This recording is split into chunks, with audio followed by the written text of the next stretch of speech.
It's time for the Daily Stand Up Podcast presented by Agile Dad with your host, Lee Henson. Without any further ado, let's get started.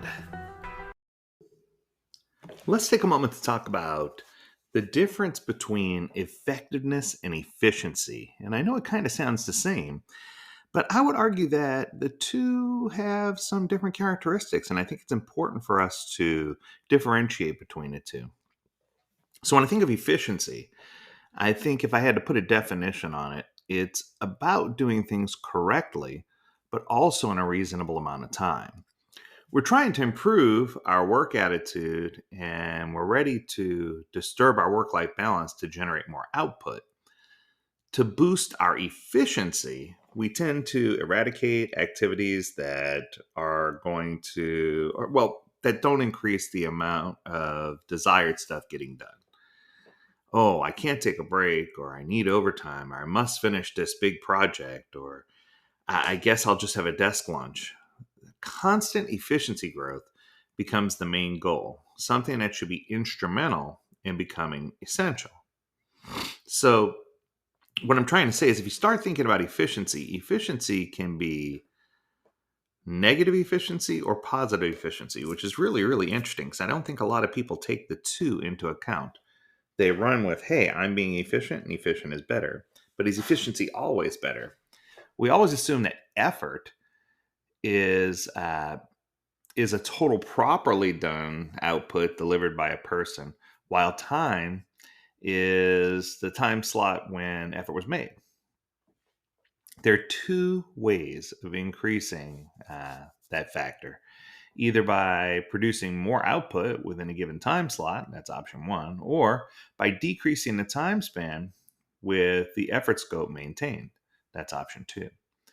Although we have two options, they both usually end up with more global output being produced. Even if we decrease the time slot needed for the tasks, like in option two, time slots gained are used for new activities, which is really, really interesting. So, this is one of those things where you hear me talk a lot about limiting WIP, but you also hear me talk a lot about Parkinson's law. And I've had someone argue with me that Little's law and Parkinson's law are at odds with one another, where Parkinson's law says that work will artificially expand to fill a pre-allocated amount of time, and Little's law says to start getting things finished and stop starting new things. I would argue that those two work pretty well together. That if you finish the things that you've begun and you're effectively getting things done, then as long as you are not using the remaining time or the new time that you found by not letting work artificially expand, the other law, then what's going to happen is as long as you honor your WIP limits, you're going to be fine. So I guess where I'm trying to go with this, because that was kind of confusing. I went scientific for a second. People can hide the amount of time preserved for duties to make an impression that they're being efficient, that they're having efficient growth. We can increase, I'm putting increase in air quotes here. We can increase efficiency by overworking ourselves instead of improving our work process and becoming more efficient. Now that we've figured that out, I think it's just a matter of how do we work smarter and not harder? How do we work better and not necessarily faster, but still maintain that level of efficiency necessary? When boosting efficiency becomes the main goal of the activity, when you're trying to just be more efficient and be more efficient, that's when things fall south. I remember I was at a client who, it was a senior leadership person who called me in and they complained they didn't have transparency into a Jira backlog. And, didn't you teach about transparency? Of course I did. So I went in and I asked the team, and we gave this VP permission to see their Jira backlog or their Jira, their whole Jira board. And this leader called me in and said, "Oh, I found the issue. Get in here." And I went in and I said, "Yeah, what did you find? What's up?" And he says, "See right here? It says Ritesh worked 6.2 hours instead of 8 yesterday. I want you to go ask him if he wants to take the other 1.8 as sick time or vacation time. I'm tired of these inefficiencies." And I thought to myself, I don't know that that is any inefficiency. In fact, I would argue that Ritesh in that case was being an overachiever since both Toyota and Covey says the average person works 5.89 hours a day. So I think sometimes we confuse effectiveness with inefficiency, which is really, really interesting.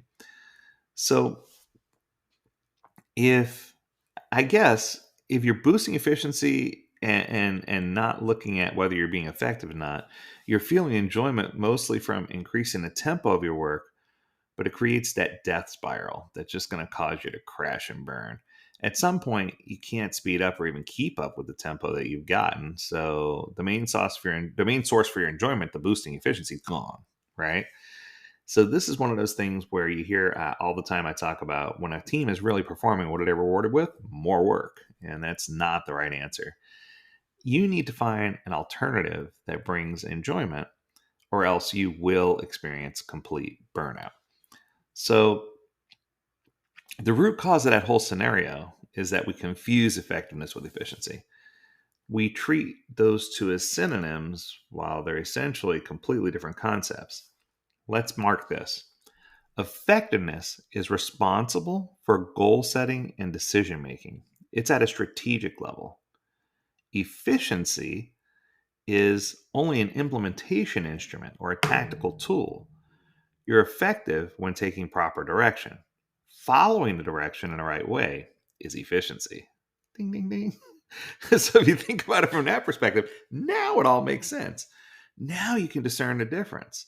When people are trying to analyze what they're trying to do and trying to figure out how they're going to fulfill their fullest potential in the job market, or did they take the right classes in school, or people having problems with efficient work and getting things done, or supervisors want people to work 8.0 hours a day instead of 6.2. We just went there, right? You'll find that people are automatically introducing bias, and we can call it efficiency bias if you'd like. And this bias is that because you're not putting in the time, that you're not being as efficient as you could be, that you're robbing them of time, when in actuality, you can be effective. The one thing that comes to mind here, and I'm going to use this as my final example, is homeschooling. So we've homeschooled all four of our children. And what I can tell you is a lot of people, judge people who homeschool thinking, oh, your kids are going to turn out weird, or they're going to turn out different, or things aren't going to go as planned. And what I can tell you is my kids could finish their entire school day in anywhere from 2 to 4 hours. And that sounds crazy, but it's not because we weren't giving them enough work or they weren't learning. It's because the things that they had to do and had to get done, they just got up and got them done, as opposed to stretching them out over an entire 8 hour day filled with a bunch of buffer and crap and stuff that didn't really get them effectiveness. So what they were doing is taking the better parts, being effective, using their time wisely or more efficiently to open up more time so that they could use that time to do the things they enjoy to prevent them from getting burned out. There you go. I just told you the secret to life. And I'll give you a Drucker quote real quick because this kind of supports it. There is nothing so useless as doing efficiently that which should be not done at all. There you go. So I hope that you enjoyed this episode. If you have a topic you want us to discuss, learn more at agiledad.com. We'd love to hear from you. As always, we encourage you to stay healthy, stay well, and stay agile, my friends. Until next time, do take care.